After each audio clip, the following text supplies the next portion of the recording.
I've taught a lot of AI techniques over the years, and most of them are situational, but there's one that I come back to constantly for business decisions, documentation, and even preparing for important meetings. And it's the opposite of prompting. Instead, you have the AI prompt you. In 10 minutes of answering questions, you can walk away with clarity you could have never reached on your own. Let me show you exactly how it's done. Now, the question is, why do I keep coming back to this technique constantly? Well, it's when I work with people all over the world from different industries. I noticed that the thing that slows them down the most isn't the lack of information, it's not the lack of AI tools, it's the lack of clarity. Because once you get clear on what you want, it's easy to make decisions, it's easy to take actions quickly, but getting clarity is probably the hardest thing to do. And luckily, AI can help us with this process only if you do it in the right structure and framework, which is what we're going to talk about today. I'm going to walk you through how to do that. And the reason it's not easy to do out of the box is that when you ask an AI to ask you questions, so you can ask, hey, ask me some questions, what's going to happen? It's going to do a survey. It's going to basically give you a bunch of questions at once. You get probably 10 to 15 questions. You have to answer them all at one go. The reason this is an issue is that this is pre written and static. So it's not necessarily adapting to your context and the relevance to the things you're challenged with. What you want to happen is you want to have a conversation with the AI. You want to have a back and forth where it asks you a question, then you answer. It asks you a question, then you answer. And the conversation itself is adapting dynamically based off of your context and what you're trying to achieve. And my goal with this video is to walk you through the 4-layer framework that I have to create a prompt that allows this to happen for whatever goal you're trying to achieve, either in business, life, whatever else. And these are the 4 layers. So we're going to walk through each one of these in detail, but as a quick synopsis, the first one here is the role. We need to give it a role, a specific persona that we're going to talk to. After that, we're going to give it a goal. So, what are we trying to achieve within this conversation? After that, we have 2 static fields, which is the mechanic of getting it to ask us one question at a time. And then finally, we need to set some guardrails so it doesn't ask us too many questions. And also, we have some sort of outcome at the end. And as you can tell from the beautiful aesthetics here, 2 are swappable. So, these are the things that you dynamically change. And then 2 are static that you can kind of keep for all your prompts. Alrighty, so if you're enjoying this, you're going to enjoy 2 other things. First off, Blow is a 30-day AI Insight series, completely free. You'll get 30 insights in your inbox if I can apply AI to your business and your work. The second thing is if you'd like to work with me, Blow are a series of offerings to see if there's a good fit between the two of us, such as a private AI community or one-on-one coaching. With that being said, let's get back into the video. Now let's walk through each one of these. So the first one is the role. So when we start our prompt off, when we start our interview off, we need to first state that the AI itself is an expert interviewer. So we need to give it that persona. But in addition to this static persona, the dynamic thing that's going to change is the domain that it specializes in. So it can be a specialist in different types of marketing. It can be a specialist in finance and accounting and law, in relationships, in medical diagnoses, all types of areas. But we need to give it that very specific persona so the AI takes it on when it asks us questions and it knows the types of questions it should be asking based off an expert in that field. So that's the first piece, is laying out the role. After that, we want to set a goal. So in the conversation, we need to say, what is the goal of the interview? Not our personal goals, but from this interview, what do we want to achieve? And I've done this hundreds of times with different clients. And the 4 primary buckets that I've seen people get the most use from are these 4 here. So first, we have strategy. So say you're a leader or a business owner, and you want to figure out what are some of the bottlenecks within my business and what's preventing me from getting to that next goal that I have, whatever that is. We can set up the interview to be focused on extrapolating what that strategy could be based off of your current context. That's the first one.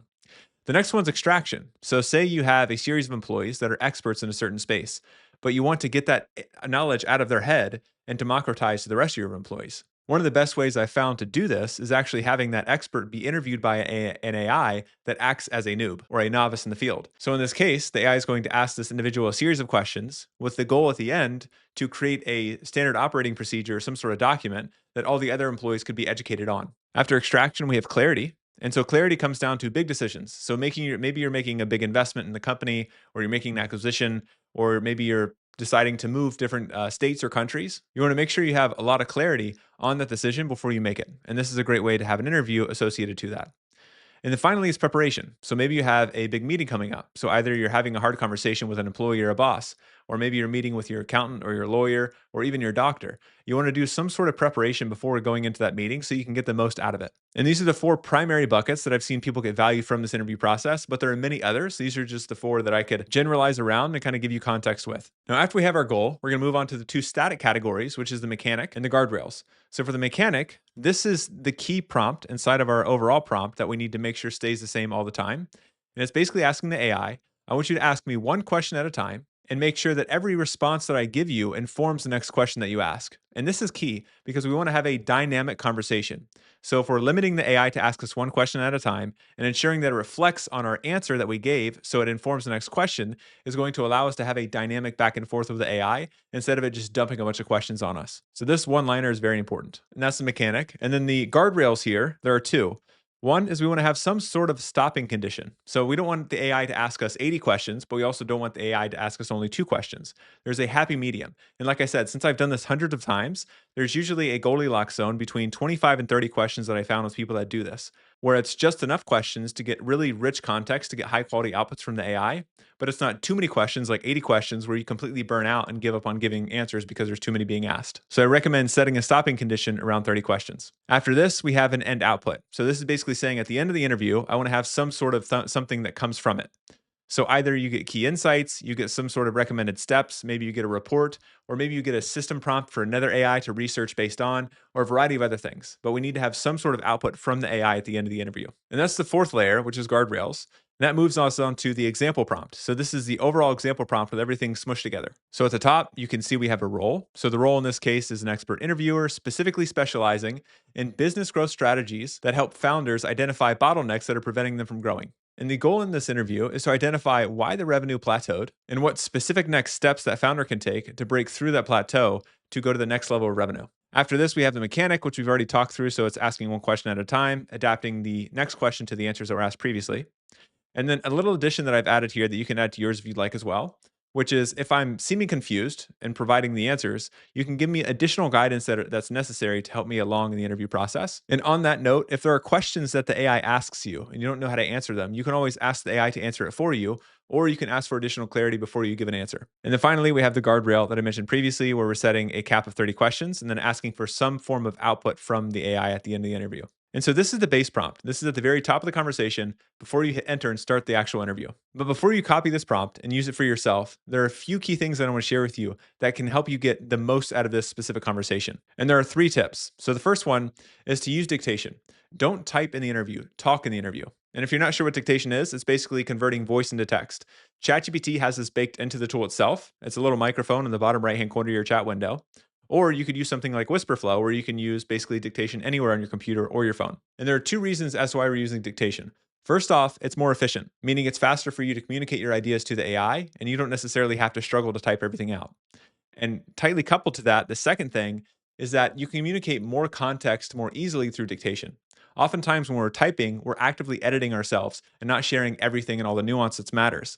But if you use dictation, it's much easier to communicate that nuance in that context. So now that I've got you sold on dictation, the next thing here is the specific type of model you should use for the interview.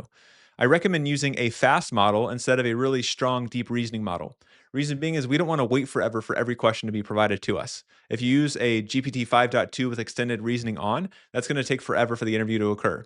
So what I recommend you doing is for GPT specifically is set it to GPT 5.2 auto, and it'll automatically choose the reasoning level needed for the question being asked.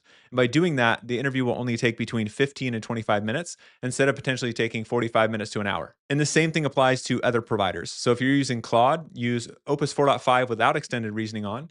And then for Gemini, you could probably use Gemini 3 Flash or Gemini 3 Pro, both of which are pretty fast. And then finally, after we've gotten our mode decided, we need to provide context before we start the interview. So as I mentioned previously, we have our base prompt here, right? But after the base prompt, right below this, underneath this, we need to add context to ourselves and why we're asking this in the first place.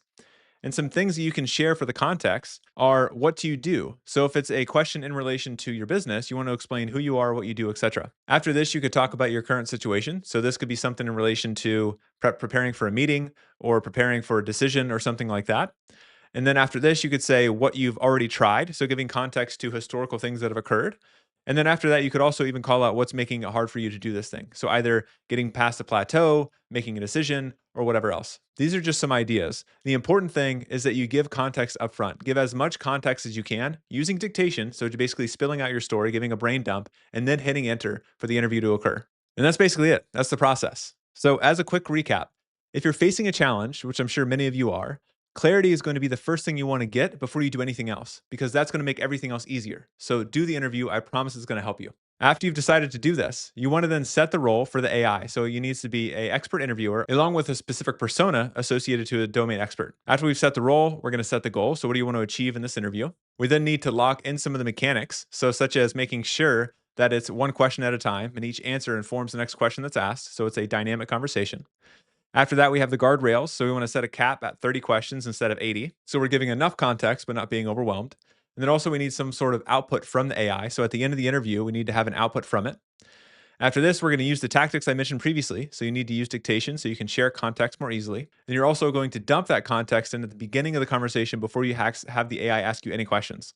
So you put in the base prompt and then you put your context below that. And then most importantly, out of all these things, I don't know if you could see this because my face might be in the way, but you need to answer honestly. Not just honestly to the AI, but honestly with yourself when you're answering. Because the more honest you are, the better answer you're going to get back from the AI. And that's it. So if you enjoyed this, a quick reminder of two things. First off, Below is a 30-day AI Insight series, completely free. You'll get 30 insights in your inbox so you can apply AI to your business and your work. The second thing is if you'd like to work with me, Below are a series of offerings to see if there's a good fit between the two of us. Now, this technique works because you're being honest with AI. But here's the problem. AI doesn't always return that honesty. Upload a document, ask a simple question, and sometimes AI will confidently give you an answer that's completely made up. There's a fix for this, and it's right here in that video. So go ahead and click that video. Go ahead and click it and see what the answer is. I'll see you next time, Internet.